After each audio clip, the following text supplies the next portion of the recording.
આપણી દશા પણ ભક્તિ માર્ગમાં પેલા કીડી જેવી છે. આપણે પોતે ચાલવા જઈએ તો જન્મો જન્મ વીતી જાય, પણ શ્રી યમુનાજીના ચરણોને પકડીને બેસી જઈએ તો પ્રભુની પ્રાપ્તિ પણ બહુ સુલભ થઈ જાય. એના ચરણ પકડાઈ જાય, એના ચરણનો આશ્રય કરી લઈએ. કારણ કે યમુનાજી એટલે કોણ? પ્રભુના પ્રેમનો વહેતો પ્રવાહ. અને પ્રવાહ કોને કહેવાય? પ્રકર્ષતી પ્રવાહ, જે વિના પ્રયત્ને આપણને ખેંચીને લઈ જાય, એનું નામ પ્રવાહ. કદાચ તમે તળાવમાં પડો, તમારે તરવું પડે. તમે કોઈ સ્વિમિંગ પુલમાં કૂદો તો તમારે તરવું પડે. પણ જેમ અલકનંદા છે, જેમ ગંગાજી છે, એમાં તમે કૂદો તો તમારે તરવાનો પ્રયત્ન કરવો પડે. જ્યાં અંદર ઉતર્યા એ તમને વહાઈને લઈ જાય. અને એવી રીતે યમુનાજી એટલે કોણ? બોલે કૃષ્ણના પ્રેમનો વહેતો પ્રવાહ, એનું નામ યમુના. અને એકવાર પગ અંદર ઉતાર્યો પછી તમારા હાથમાં કંઈ નહીં રહે, એ તમને સીધા ખેંચીને કૃષ્ણના ચરણારવિંદ સુધી લઈ જશે. અને એ જ તો શ્રી યમુનાજીનું સ્વરૂપ છે. અને એટલા માટે કહ્યું, યમુનાજીના ગુણગાન યમુનાષ્ટકની અંદર પણ છે. ભગવતી જનોએ 108 પદોની અંદર શ્રી યમુનાજીના ગુણગાન કર્યા, જેમાંથી 41 આપણે ત્યાં મુખ્ય કહેવામાં આવે છે. શ્રી ગુસાઈજી હરિરાય મહાપ્રભુજીએ અનેક રીતે શ્રી યમુનાજીના ગુણગાનો ગાયા છે. આપણે શ્રવણ પણ એનું કર્યું છે. તો જો હું કાયમ કહેતો હોઉં કે યમુનાષ્ટકના 8 શ્લોક, 9મો તો ફલશ્રુતિ છે, પણ 8 શ્લોક એટલે શું? બોલે ઠાકોરજી તરફ જવાના 8 સ્ટેપ, એનું નામ યમુનાષ્ટક. અને આ 41 પદ એટલે શું? ઠાકોરજીની પાસે 8 સ્ટેપમાં પહોંચી તો જઈએ, પણ કહેવાય ને કે આ 41 પદ એટલે શું? ઠાકોરજીની પાસે પહોંચીએ એનાથી પહેલા એવા થઈને પહોંચીએ કે પ્રભુની પાસે જઈએ તો પ્રભુને સુખ આપી શકીએ. એ આપણી ભાવોના શૃંગાર એટલે આ 41 પદ. આપણને યમુનાજી એવા કરી દે કે આપણને જોઈને પ્રભુને સુખ મળે અને પ્રભુને જોઈને આપણને સુખ મળે. અને એટલા માટે આ બંનેના સમન્વય દ્વારા આપણે આ યમુના ગુણગાન મહોત્સવની અંદર આગળ વધીશું. જો યમુનાજીના ગુણગાન વેદોમાં પણ છે, પુરાણોની અંદર પણ છે, પણ હજી સુધી માત્ર આદિ ભૌતિક અને આધ્યાત્મિક સ્વરૂપ શ્રી યમુનાજીનું પ્રગટ થયું હતું. પણ જ્યારે સંવત 1549 મહાપ્રભુજી દમલાજી શ્રી ગોકુલ પધાર્યા અને ગોકુલમાં મહાપ્રભુજીએ જોયું કે પ્રાચીન સારસ્વત કલ્પની બધી વસ્તુઓ લુપ્ત થઈ ગઈ છે, બધા સ્થાન લુપ્ત થઈ ગયા છે. અને ત્યારે આવીને મહાપ્રભુજીએ વિચાર કર્યો કે દમલા, આમાંથી પ્રાચીન ગોવિંદ ઘાટ કયું અને ઠકરાની ઘાટ કયું? સારસ્વત કલ્પના સ્થાનોને પ્રગટ કરવા છે. અને સારસ્વત કલ્પની એક જ તત્વ એ વખતે અહીંયા પ્રગટ છે, અને એ છે શ્રી યમુનાજી. અને કહેવાય સારસ્વત કલ્પની લીલા સાથે કોઈ સંબંધ જોડવા વાળું છે તો પણ શ્રી યમુનાજી. ને ત્યાં એટલું કહ્યું કે દમલા, આમાંથી પ્રાચીન ગોવિંદ ઘાટ કયું અને ઠકરાની ઘાટ કયું? અને મહાપ્રભુજીના મનમાં જ્યારે એ તાપ જાગ્યો, શ્રી યમુનાજીથી સહન ન થયું, અને એ જ વખતે શીતલ પવન ચાલવા લાગ્યો, મંદ મંદ વૃષ્ટિ થવા લાગી, કોયલ મોર પપીહા ગાન કરવા લાગ્યા. અને જ્યાં આ વાતાવરણ જોઈ શ્રી વલ્લભ રોમાંચિત થયા. અને જ્યાં દ્રષ્ટિ પડી યમુનાજીમાં શું જોયું? એક 16 વર્ષની કન્યા યમુનાજીના જલમાંથી પ્રગટ થઈ. એવું સુંદર હાથમાં કમલની છડી, એવા સુંદર કમળ સરીખા નેત્ર, સુંદર ચુંદડીના શૃંગાર, ચુંદડીના વસ્ત્ર ધારણ કરી જેમ જેમ એક ચરણ યમુનાજીમાં પધરાવે ત્યાં એક કમળ ખીલે. અને એક કમળની ઉપર ચરણ પધરાવતા શ્રી યમુનાજી તટ ઉપર આવ્યા. અને આવીને એ કમળની છડી વડે લકીર બનાવીને બતાવ્યું કે આ ગોવિંદ ઘાટ અને આ ઠકરાની ઘાટ. પણ મહાપ્રભુજીની દ્રષ્ટિ તો એ વખતે શ્રી યમુનાજીના મુખારવિંદ ઉપર એવી સ્થિત થઈ, એવો પ્રેમનો પ્રવાહ શ્રી મહાપ્રભુજીના હૃદયમાં એ વખતે જાગૃત થયો. શ્રી યમુનાજી ઉભા છે અને યમુનાજીના મુખારવિંદ ઉપર દ્રષ્ટિ કરી શ્રી મહાપ્રભુજીનું હૃદય દ્રવિત થયું.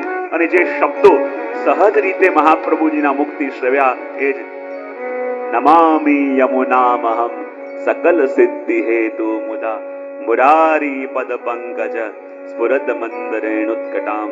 શ્રી મહાપ્રભુજીના મુખારવિંદથી સહજ રીતે આ શબ્દો સરી પડ્યા. અને મહાપ્રભુજીએ યમુનાજીને વંદન કર્યા. અને વંદન કરીને સૌથી પહેલા આ સ્તોત્રમાં શબ્દ ગયો છે, નમામિ યમુનામહં સકલ સિદ્ધિ હેતુ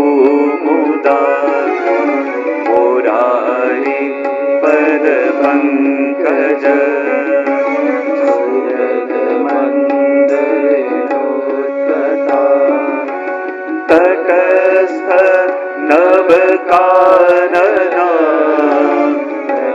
કદમોદ પુષ્પાંબુના સુરાસુર સુપૂજિત સ્મરપિતો શ્રીયંબી પ્રતિમ સ્મરપિતો શ્રીયંબી પ્રતિમ સ્મરપિતો શ્રીયંબી પ્રતિમ. જ્યારે યમનાષ્ટકનો પ્રારંભ પણ કર્યો અને એટલા માટે જો ષોડશ ગ્રંથની અંદર સૌથી પહેલો ગ્રંથ શ્રી મહાપ્રભુજીએ મૂક્યો તો કયો ગ્રંથ? યમનાષ્ટક. બોલે ષોડશ ગ્રંથનું મંગલાચરણ કરવું હતું. શ્રી મહાપ્રભુજી વિચાર કરે કોના ગુણગાનથી મંગલાચરણ કરવું. શ્રી મહાપ્રભુજી વિચાર કરે આ માર્ગ તો કૃષ્ણની ભક્તિનો છે, તો પ્રભુના ગુણગાન કરી મંગલાચરણ કરું. ત્યાં વિચાર આવ્યો કે પ્રભુના ગુણગાન કરું તો પ્રભુને આનંદ થાય, પણ જે પ્રભુના પ્યારા હોય એનો ગુણગાન કરું તો વધારે આનંદ થાય. તો પ્રભુના સૌથી પ્રિય કોણ? બોલે શ્રી રાધાજી. તો સ્વામીજીના ગુણગાન ગાવ. તો આપે વિચાર કર્યો કદાચ પ્રભુના ગુણગાન ગાવું તો પ્રભુને ગમે, પણ સ્વામીજીના ગુણગાન ગાવું તો પ્રભુને વધારે ગમે. પણ એવું કોઈ સ્વરૂપ છે કે જેના ગુણગાન ગાવું અને જેના નામથી મંગલાચરણ કરું તો જેટલો આનંદ પ્રભુને થાય એટલો જ આનંદ સ્વામીજીને પણ થાય.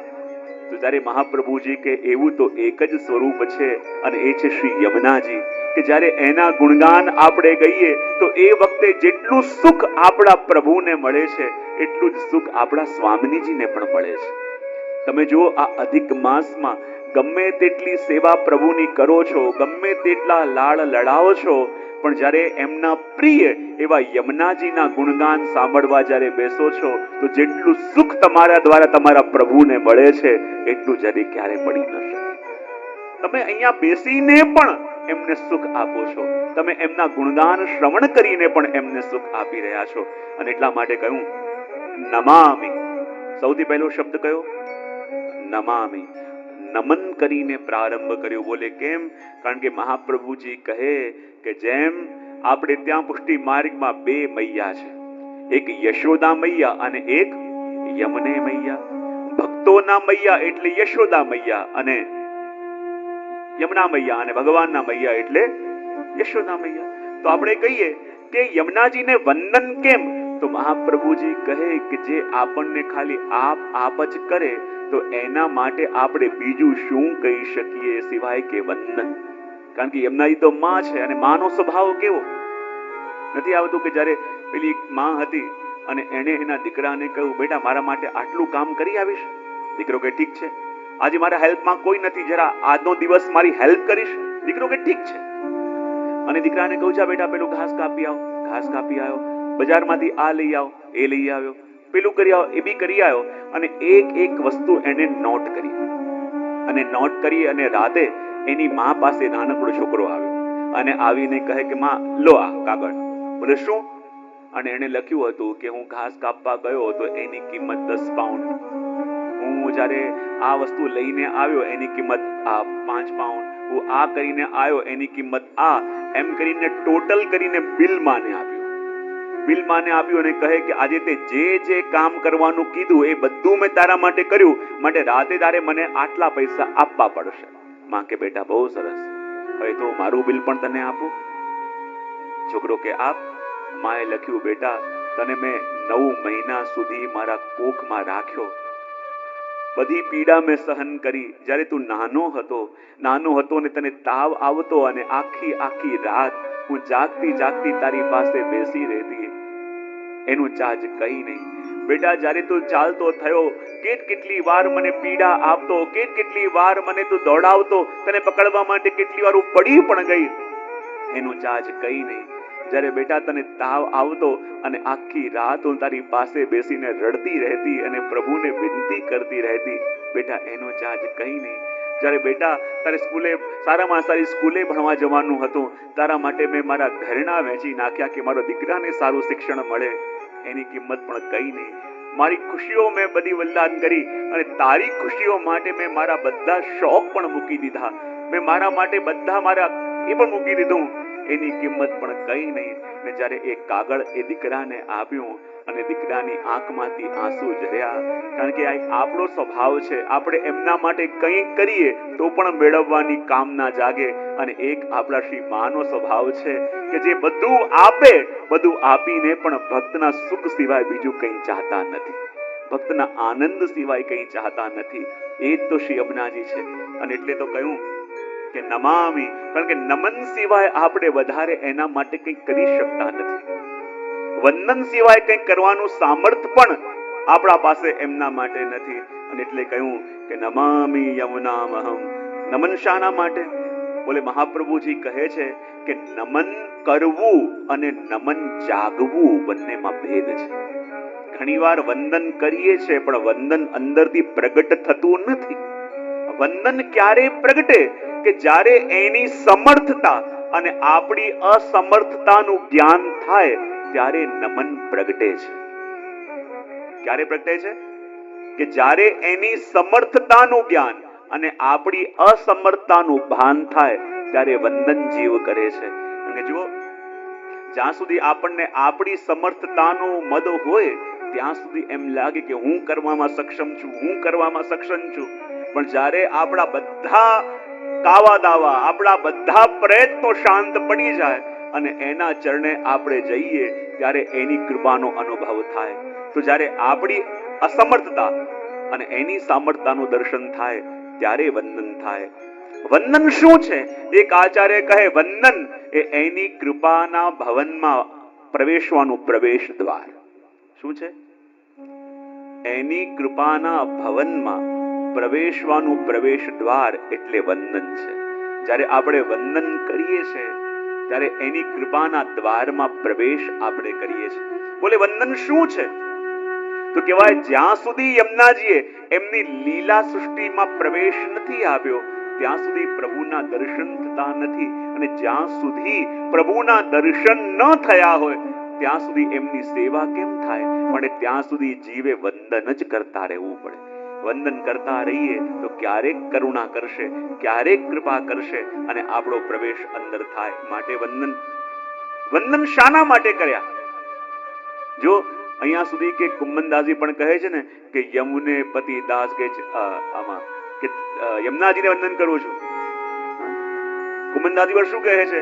યમુના રસ ખાન કો શીશ નાવ.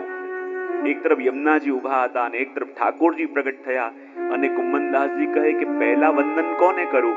એને કે જે સામે પ્રગટ્યા છે, યા એને કે જેની કૃપાથી મારી સામે પ્રગટ્યા છે એને? અને કહ્યું યમુને રસ ખાન કો શીશ નાવ, કે હું શ્રી યમુનાજીને વંદન કરું છું. કારણ કે એની કૃપાથી આજે મને પ્રભુના દર્શન થયા છે, એની કૃપાથી પ્રભુ મારી સામે પ્રગટ્યા છે.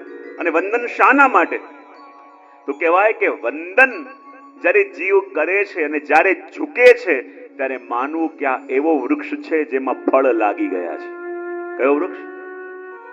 હા, જ્યારે એક વૃક્ષ સીધો ઊભો હોય તો લાગવાનું કે હજી ફળ લાગ્યા નથી, પણ જ્યારે એમાં ફળ લાગે તો વૃક્ષ ઝૂકે કે ના ઝૂકે?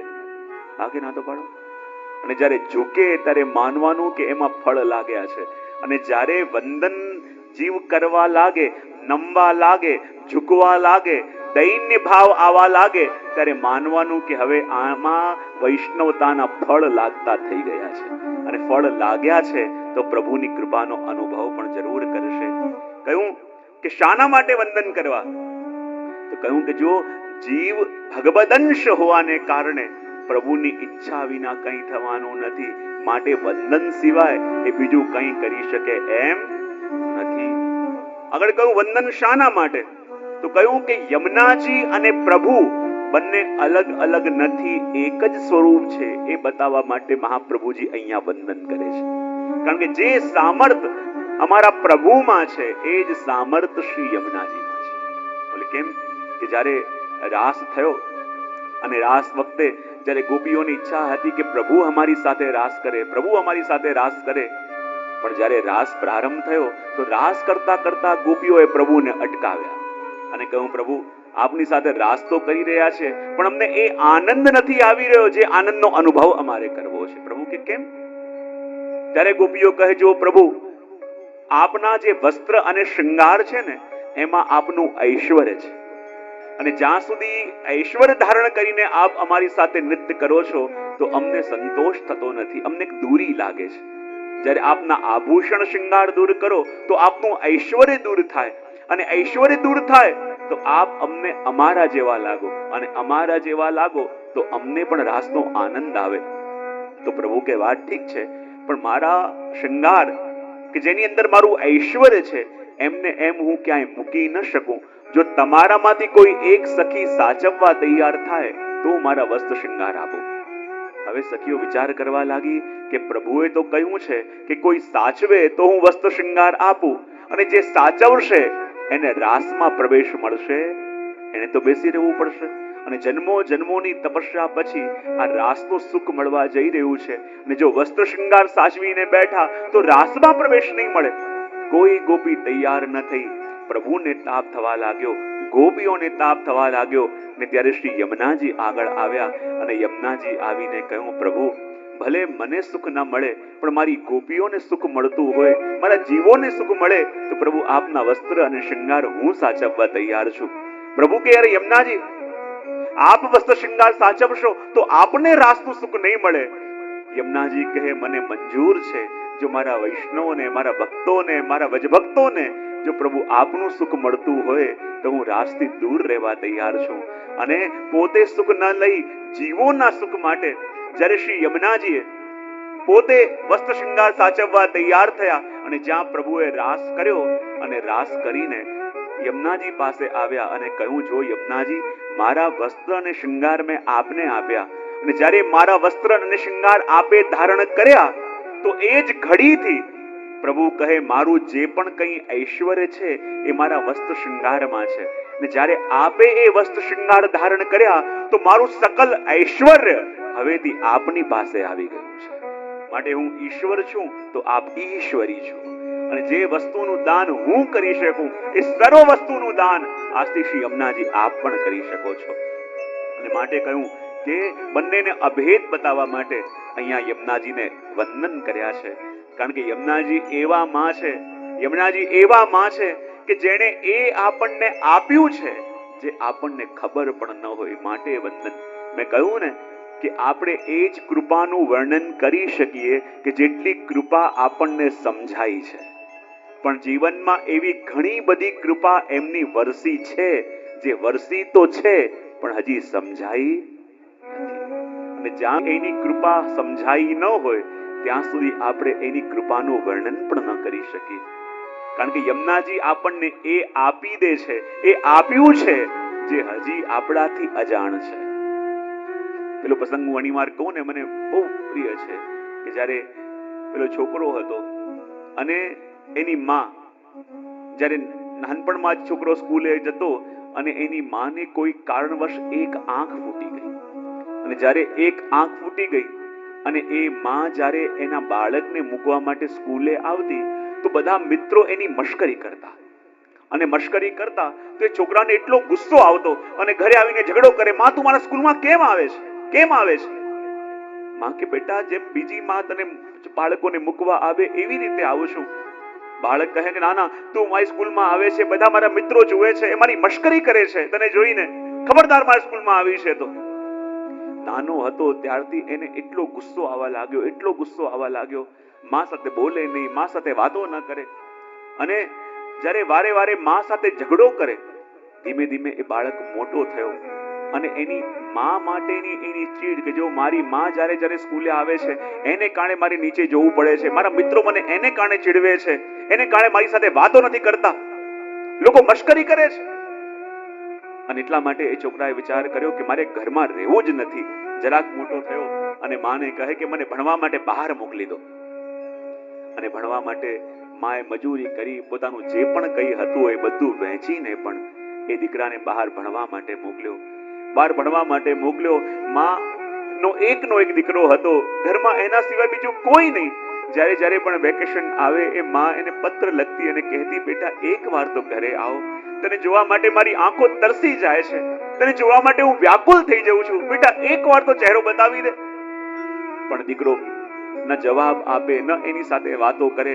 વેકેશન પડે, બધા મિત્રો ઘરે જાય, બોલે કે ના મારે ઘરે નથી જવું, કારણ કે નાનો હતો ત્યારથી મારી માને કારણે મારે શરમ અનુભવ કરવી પડે છે, મારા માને કારણે મારે લોકોનું સાંભળવું પડે છે, હું નહીં જાઉં. આખી જિંદગી માં રોતી રહેતી અને કહેતી રહેતી, પણ એ ન આવ્યો. અહીંયા સુધી કે બહાર ને બહાર જ રહ્યો, અને ત્યાં એને લગ્ન પણ કરી લીધા. અને લગ્નની અંદર એકો એક એના મિત્રોને બોલાવ્યા, એના પડોશીઓને બોલાવ્યા, પણ આમંત્રણ ના આપ્યું તો એની માને ના આપ્યું. એની માને એટલી પીડા થઈ, સામે ચાલીને પોતે લગ્નમાં આશીર્વાદ આપવા ગઈ, ને જ્યાં માને જોયો એ વિધિમાંથી ઉઠીને ગયો, માને ખૂણામાં લઈ ગયો અને વળીને કહેવા લાગે, તું અહીંયા આવી જ કેમ? મેં તારા બધા સંબંધ તોડી નાખ્યા છે, તારા કારણે મારે વારે વારે સાંભળવું પડે છે, અપમાનિત થવું પડે છે, અને મારા આ મોટા દિવસે પણ તું મને અપમાનિત કરીશ. માં કહેવા લાગી, બેટા તારી માં છું, મારો એકનો એક દીકરો તું છે, તારા લગ્ન છે, તો સૌથી વધારે ખુશી કોને હોય? બેટા તું કહે તો મારો પરિચય હું કોઈને નહીં આપું, ખાલી બેસી રહીશ. દીકરો કે ના, હમણાં ને હમણાં જા. અને હમણાં ને હમણાં એની માને પાછી મોકલી. કહેતા કહેતા સમય વીત્યો, રડતી રહેતી, તડપતી રહેતી. અને જ્યારે એને બાળક થયું અને માને ખબર પડી, માં ફરી મળવા માટે ગઈ, ત્યારે પણ એને અપમાનિત કરીને બહાર કાઢી મૂકી અને કહ્યું કે જો તો ખરા, લગ્ન પછી હું મારું જીવન વ્યતીત કરું છું, મને ચેનથી રહેવા કેમ નથી દેતી? શા માટે નથી રહેવા દેતી? અપમાનિત કરીને માને કાઢી નાખી. અને આ વાતના વર્ષો થયા, અને વર્ષો પછી ત્યાં દીકરાની ઉપર ફોન ગયો કે તમારી માની મૃત્યુ થઈ ગઈ છે, તમે આવો, અહીંયા બધી સંપત્તિ છે એ છે, તમારે લેવાની છે. અને દીકરો વર્ષો પછી આજે માના ઘરે આવ્યો. અને માના ઘરે આવ્યો અને જ્યારે ઘરની અંદર પ્રવેશ કર્યો તો એનો જે રૂમ હતો એ જેવી રીતે એક ગોઠવીને ગયો હતો, એની માએ બિલકુલ એવી રીતે રાખ્યો હતો, જાણે કાલે દીકરો આવી જશે, જાણે હમણાં આવશે અને પૂછશે કે મારો રૂમ ક્યાં છે. એ હરેક વસ્તુ એવી રીતે ગોઠવીને રાખી હતી. અને જેવી રીતે અંદર ગયો તો ત્યાં માનો લખેલો એક પત્ર પડ્યો હતો. અને પત્ર જ્યારે જોયો, સામે એનું માનું ચિત્ર હતું, એ જોઈને એનું હૃદય પણ ભરાઈ આવ્યું છોકરાનું. એ કે મેં પણ મારી માં સાથે બહુ ખરાબ કર્યું, અને ભલે એ આવતી, મારો એ લોકો મશ્કરી કરતા, તો પણ મારી માં હતી. હવે એને કેટલી કેટલી મહેનત કરીને મને ભણાવ્યો, મને બહાર મોકલ્યો, પણ જ્યારે મારા લગ્નમાં આવી મેં અપમાનિત કરીને કાઢી મૂકી, મારા ઘરે આવી મેં ધુતકારી એને. એ માં હતી અને હું એનો એકનો એક દીકરો છું, એને મને મળવાનું મન કેમ ન થાય, મને જોવાનું મન કેમ ન થાય? એનું હૃદય ભરાવી આવ્યું. પણ જ્યારે પત્ર ખોલીને માનો પત્ર વાંચ્યો કે બેટા, બસ તારી માં છું, અને કદાચ આ પત્ર તારા હાથમાં આવશે ત્યાં સુધી હું જીવિત પણ નહીં રહી હોય,